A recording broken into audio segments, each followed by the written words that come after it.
Minsan ba may time na napapagod ka na magtinda?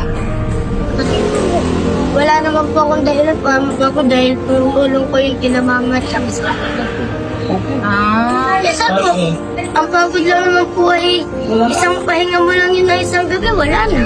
Inaumagahan, may full charge ka na agad. Tama. Mindset.